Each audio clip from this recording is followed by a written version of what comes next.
我现在跟各位介绍，世间之人身心劳苦啊，活在这个娑婆世界的一切众生，身心都很劳动，哎呀，都受苦受难了，每天烦恼不断，我们的内心从来没有清净过。受外在的干扰，我们很容易跟别人起冲突。为什么身心都很劳累啊，很受苦啊？我们没有一个平静的地方，无归依处，没有一个可以真正依靠的、真正能够解脱的地方，真正让我很幸福、很安详，没有一个地方。众苦所逼，你看，我们每天就那么多的苦在跟着我们身边，人的是非恩怨。恩爱情仇，我们每天都在那边打滚。我们人的身体有生老病死，这个世间是苦空无常无我的。你看，这个是众苦所逼啊！人稍稍有一点不如意，马上就冲突，马上就计较啊！然后你看，有恩报恩，有仇就报仇，每天那个恩怨就纠缠不清。心急如电，我们要生病啊，像电一样，啪一下子就来了。你不可能永远健康啊，有时候经常会生病，对不对？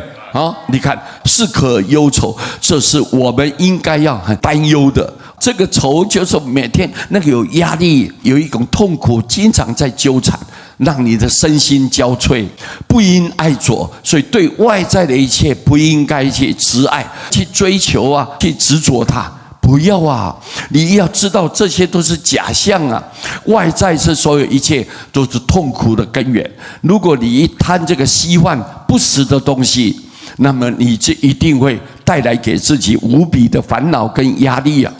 你得不到，你就开始痛苦。所以我们要清楚，今日不知明日事啊！你今天不知道明天会发生什么啊！有的很多年轻人呢，心里毫无防备啊。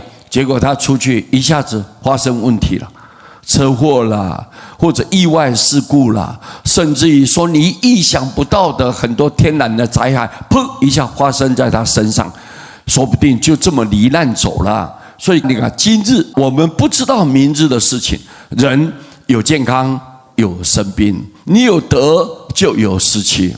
各位，有来一定有去的。你有成功，一定有失败的，这个是世间存在的啦，它是必然的，而且是肯定的，你一个人都没有办法逃避的。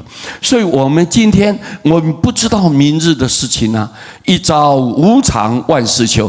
有一天如果无常来，就变动的时候，他没办法永远行你想象那么完美的时候，你看你要不要放下？要放下了，万事都休了，所有一切是非恩怨烦恼啊，种种的计较，全部都要停止了，要放下了。你要看得开啊，不能一直盘踞在你的内心深处，你只有增加痛苦，不会得到清净的。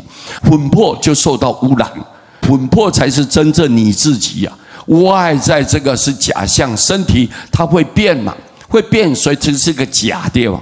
但是你的灵魂是真正的你本人啊。你如果烦恼很多，那你的这个心性上，你的魂魄就受污染，污染的灵魂没有办法到清净光明的宝地啊。所以为了我们未来的幸福，你现在什么事情都要看得开，什么事情都能放得下，那心没有挂碍，不起烦恼。各位，你这样无挂无碍的，就到清净的宝地。所以以后你的日子是幸福的，是让大家羡慕的。所以各位，这一章很重要，经典这么告诉你，各位对不对啊？